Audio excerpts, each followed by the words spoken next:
I was awake, but I actually got out of the bed at like 12:30ish, whatever. So I came downstairs, and I was like, oh, he's in the suitcase still. Sarah. Stupid. So you play a drunken game of hide and seek. Your boyfriend gets in a suitcase, you zip him up, and then go to bed, and the next morning you wake up and he's dead. Is that right, Sarah? Yes!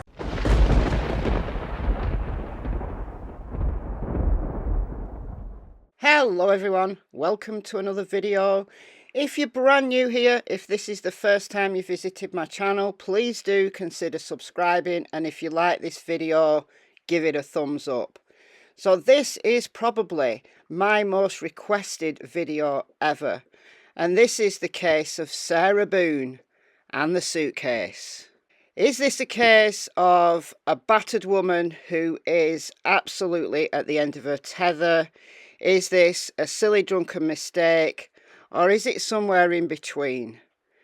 So buckle up, this is wild. If you haven't heard of this case before, you're going to be baffled by the ridiculousness of the events that unfolded on the afternoon of the 24th of February 2020. This case is from Winter Park in Florida, specifically Franz Court. And Sarah Boone makes a 911 call at 1:01 p.m. Let's listen to just a little piece of it. No, tell me exactly what happened there. My boyfriend and I were playing last night, and I put him in a suitcase and we were playing. And like kind of hide and seek kind of thing. So I fell asleep and I woke up and he was dead in the suitcase, so I don't know what happened. The man that Sarah found dead in a suitcase was her long-term boyfriend, George Torres Jr. Now this was a turbulent relationship, and we're going to get into a little bit of that in a few minutes. But yeah, she found him dead. Cops arrived, and let's listen to Sarah's explanation. Makes no sense to me, but... Yeah, you calling Rich working? What's going on? So I just got here, so fill me in. No problem. Like, Yeah, he and I were putting a puzzle together. We've been doing some artwork together. You are putting a puzzle together? Yes, we have a puzzle that we started in there. Okay. We've been doing art, trying to take the stuff off the wall to make new art put up there, like having a good time with one another. But we're drinking. We had a bottle of wine last night. Okay. Turns out it may be a little bit more than one bottle of wine between them, but they were doing a jigsaw puzzle and some artwork.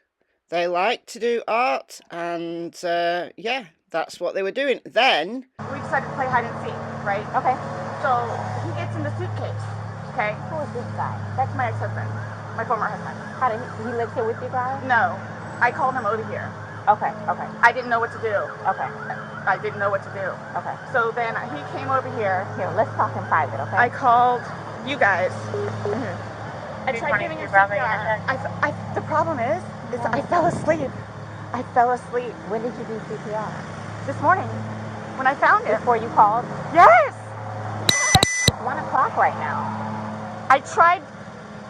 I was awake, but I actually got out of the bed at like 12:30ish, whatever. So I came downstairs, and I was like, oh, he's in the suitcase still.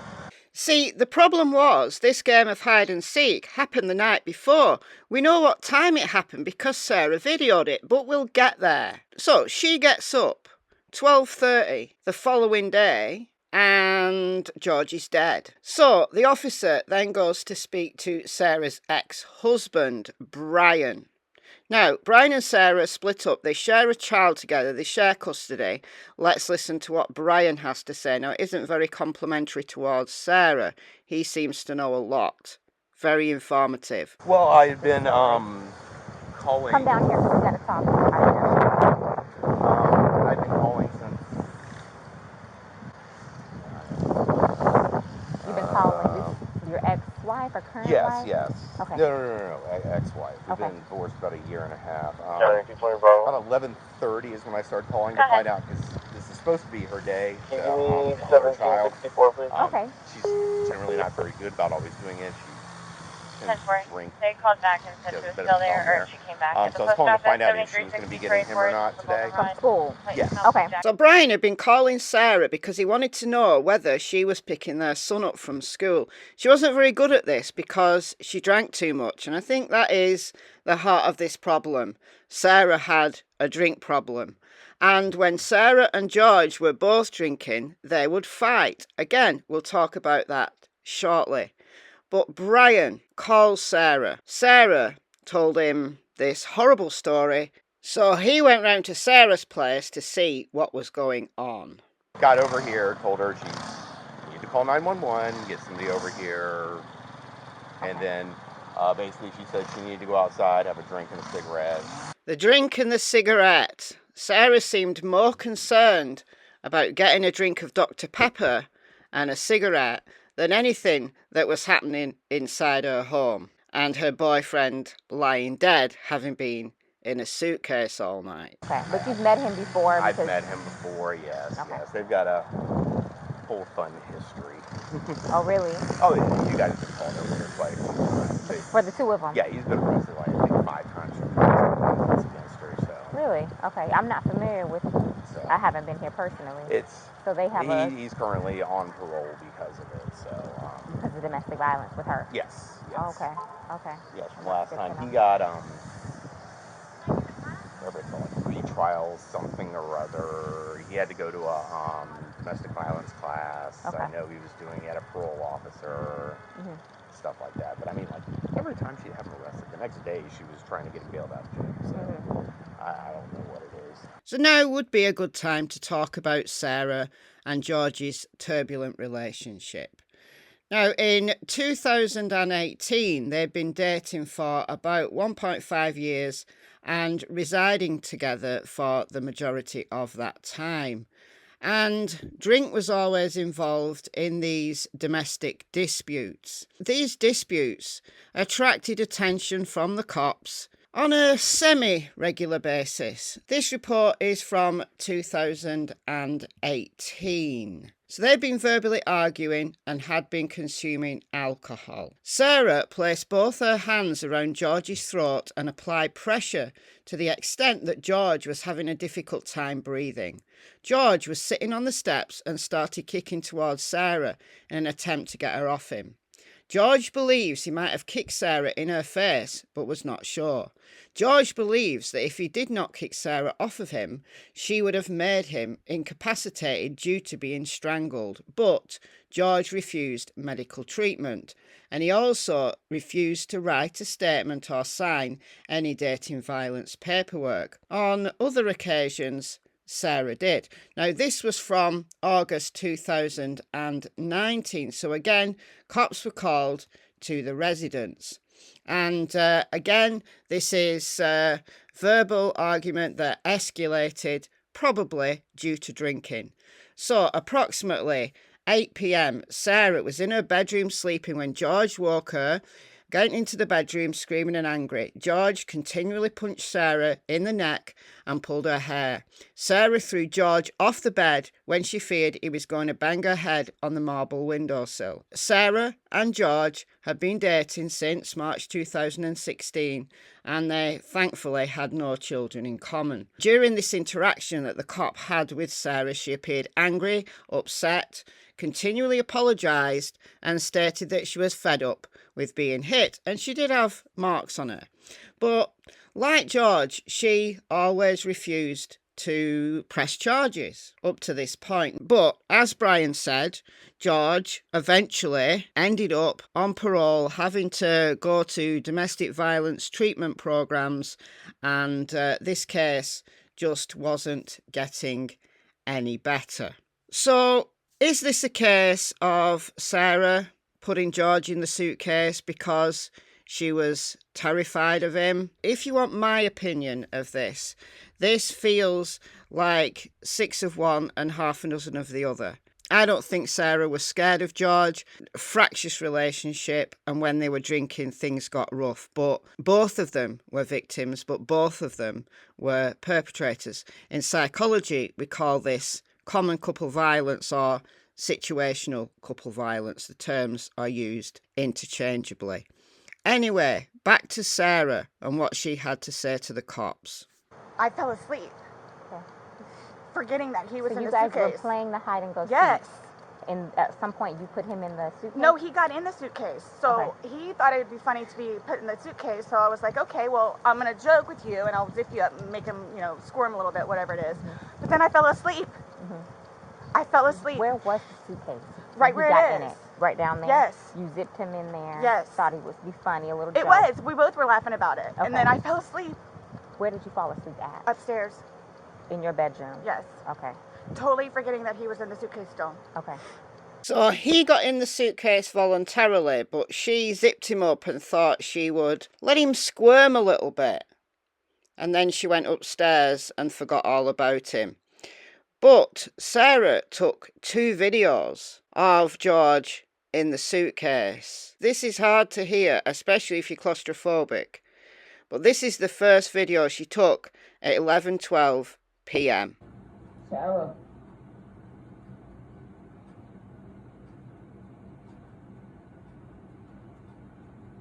For everything you've done to me. Sarah. For everything you've done to me. Sarah. Fuck you. Sarah. Fuck you. Sarah. Stupid. Sarah. That's my name. Don't wear it up. Sarah. I can't fucking breathe, babe. Seriously. Yeah, that's when you do when you choke me. Sarah. Sarah.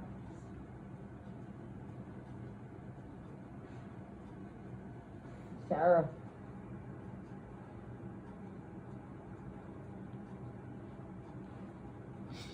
Sarah, I can't breathe, babe. That's on you. Sarah, I can't breathe. It's on you. Sarah.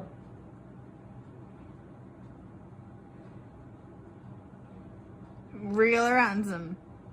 I want to get video for it extra. Because I got this. Sarah. Real or ransom. Sarah. She just sounds nasty, vindictive, but yeah, maybe drunk. Sarah. Fuck you. Fucking breathe, Sarah. Yeah. So the day after, this would be the 25th of February, detectives took Sarah in for questioning. George's autopsy had been conducted that day and he had injuries. Now, not life-threatening injuries from the way that the cops describe it, but they want to speak to Sarah, they read her rights, and she sits there and gets more and more annoyed with them. So we're going to play some clips here. And what the cops do is confront Sarah with the videos that she took. The one that you've just seen at 11:12 p.m. and then there's another one 11 minutes later where it looks like she's flipped over the suitcase. So she's moving the suitcase around. She's playing with him. She's toying with him. She's like a cat with a mouse. It's just horrible. Horrible. But they confront her with this video. So I have something that I want to show you that we found. And it was from your phone. Mm-hmm. Can you see it? If you need to move it around, go ahead.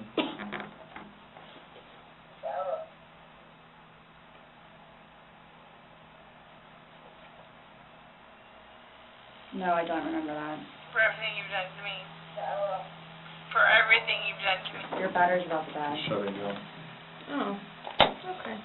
So Sarah seems just unemotional, unconcerned, psychopathic in a way. She's more concerned about the laptop battery about to die. But they continue. Do I have to watch this?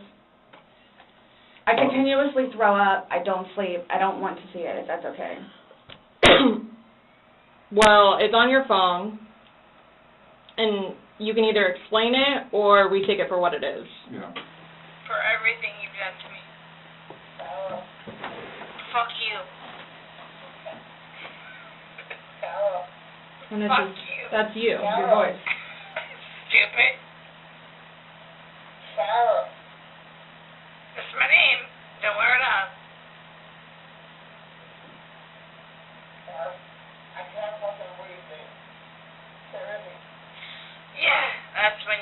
Choke me.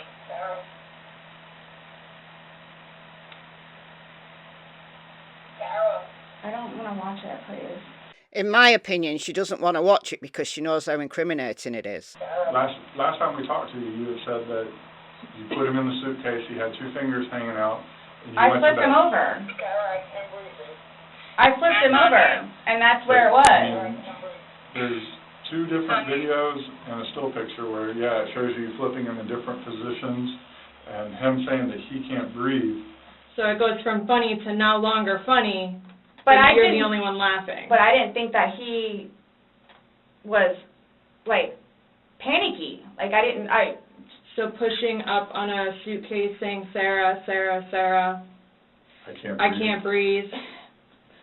George has done that in the past before, too, where it's just, like, he thinks that he's woe is me kind of thing, where it's like, I don't He's think- never been locked in a suitcase. That's No. where he couldn't get out. So It's kind of, I thought it was And the you know boy the oxygen crawling is wolf, something. crying wolf kind of thing. okay. And again, my plan. But nowhere in there is he laughing, is he joking. He is begging. And you're the only one laughing, Okay. and you're the only one saying derogatory comments, like you're mad. No. Please don't, I don't mean to sound negative, and I don't know if I can say this, but, like, it's like you guys are kind of trying to, like, feed me. Like, No, I'm just trying to show you a video that you no longer want to watch because you probably don't want to know the outcome of how and what you said. well, I know what, You know what's on that video now? No. You remember making that video? oh, Why don't you remember making the video? probably because we had been drinking. But you weren't drunk. Just because I went upstairs and, just You because told you're us- drunk doesn't mean that You told us several times that you were not drunk. You said that you had your wits about you. You said he had his wits about you. Mhm. You said that you don't like not having your wits. In my experience, if somebody cannot remember doing something to the extent of making 2 videos and taking a photo, they are intoxicated. Okay. I understand where you all are coming from. Well, I we're get just it. trying to make sense of it. We're trying to get it. figure out We're what trying you're to saying. figure out this You video. explain it to us. We're listening. So the 1 bottle of wine that they shared between them was clearly untrue, but they're both adults. They can drink like fish if they want to. But she claims that she doesn't remember anything about this, and she says that, look, she thought he could get out, and then she just went to sleep. And she keeps stressing, getting more and more annoyed, that this wasn't intentional. She didn't intentionally put him in there, and the pleading that he was doing, well, he was just crying wolf. So we've got victim blame going on here as well as denial, as well as just clear signs of bullying behaviour. This, in my opinion, is not a nice person. That didn't cross your mind because it didn't happen. That's like an assumption. Like, that's what you all are thinking. Just, We're asking. it's the whole, You tell us. it's the drinking. Yeah, but that's not an excuse. That's what it is. It's the drinking. I thought it was, like, I thought he was okay. Like, I didn't, that, you He's all. telling you he's not. He's telling you, Sarah, I can't breathe. He's saying your name, and you're like, that's my name, don't wear it out. Guys, that's how we are with each other. Like, nobody understands our relationship. The whole suitcase thing never happened before. Would you leave someone else in a suitcase? Would you leave Lucas in a suitcase jokingly? Because it was a No. joking matter. You put him in there jokingly. Would you leave Lucas jokingly in there? And you love Lucas, right? And you love I wouldn't do George. that to him either. I wouldn't do that to him. So I just. Well, it's not like, again, I don't think you all understand. Like, it's not that was not my intention. Well, y'all don't have any idea what by I've your done acts, for though. him. But by your acts, and that's exactly right. You get to the point where you've done so much for somebody and they don't show No. you any appreciation. He did. Not by your words in the video. I don't get that. He did. Because you bring up the fact that when he's choking you, you can't breathe. That's how you felt when he cheated on you. You couldn't breathe. And you verbally several times told him cheated on just me. fuck you. Well, you said it in the video, but you won't let us play the rest of it 'cause you don't And want to. When I say told him- cheating, it's on his phone. Okay. Cheating is cheating. I And if think you so, cheat- too. Exactly. It's your definition of cheating, though, so, I mean, Yeah. that's what the word cheat means. And that's what you told him in the video. That I couldn't breathe when you cheated on me. So I don't see a battered woman here. I see a bully who saw the opportunity to get her own back for the things that he's done. You know, the cheating. She saw an opportunity to make fun of him, to deride him, to put him in a position where he was helpless. And then she just left him there. And he died. If you don't mind, please. So you all are assuming that it's like, oh, good, I got him in there, now I'm going to go to sleep? Is that what you all are assuming? Well, it's not an assumption when that's what you told us that happened. That's what happened. And the video, Yeah. I mean, But I'm not going to say you thought he could those get out on his yes. but the video shows that he cannot get out on his own. But when I unzipped it with one finger. From the outside. But it had the hole in it. That's just a lame excuse. Oh, he could have got out. I left a hole there. But the fact is, she left him. She's lying. She left him there on purpose. She didn't just forget. She left him there on purpose. She thought he would stew in his own juice. She had the power. She had the control. And she comes across as a very controlling person, actually. You know, she tried to dominate the officers in this interview, and they let her. Quite frankly, they let her. They spent nearly 2 hours arguing with her over this suitcase situation. They didn't seem to take control of this interview at all. She was in control. She was telling them that they didn't understand her. And even at one point, she said, I excel in everything I do. I was a grade A student. I'm an outstanding mother.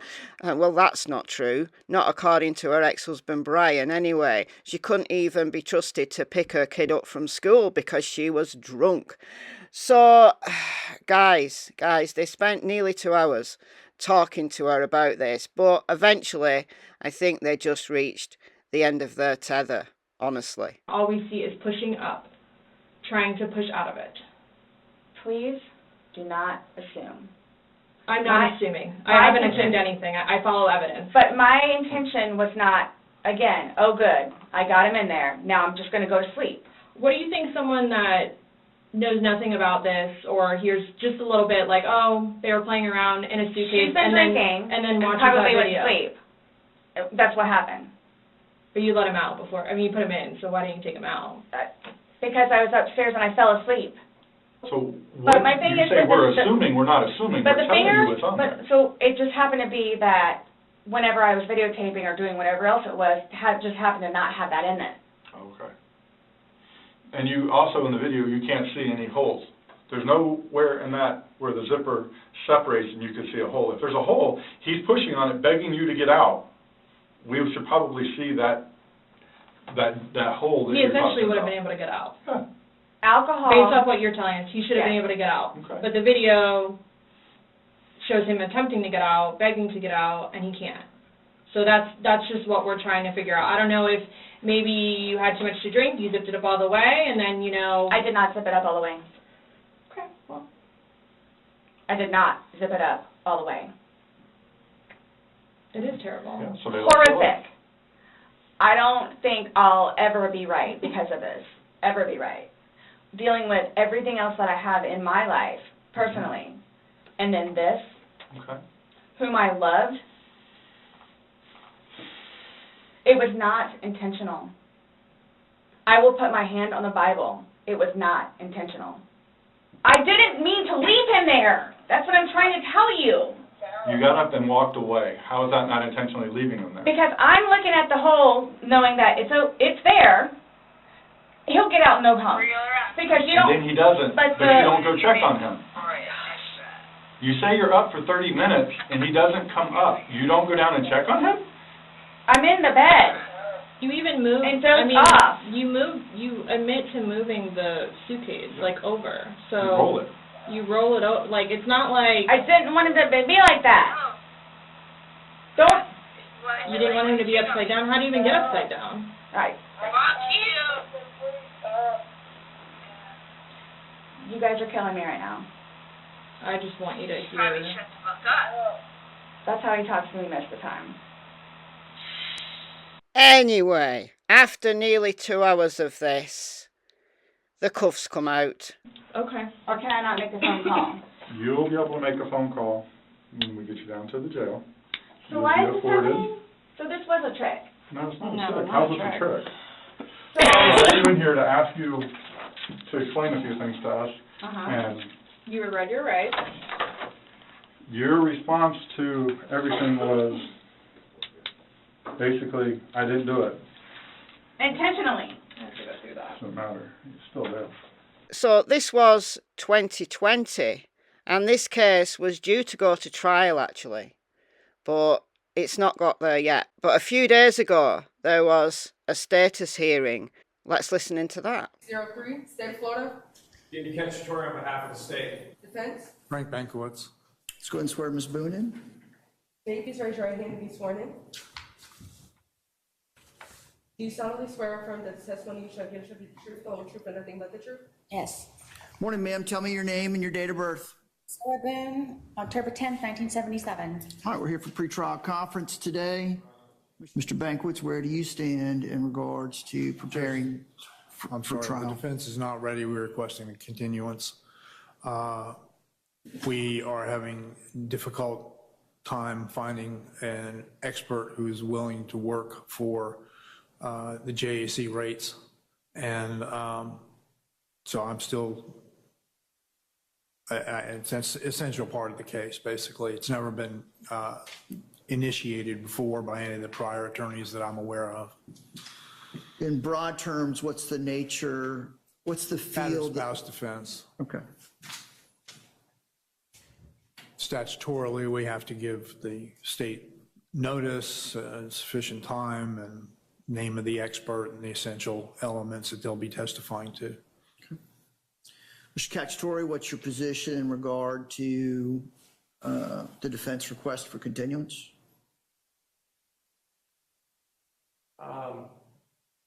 I would have no objection to another role.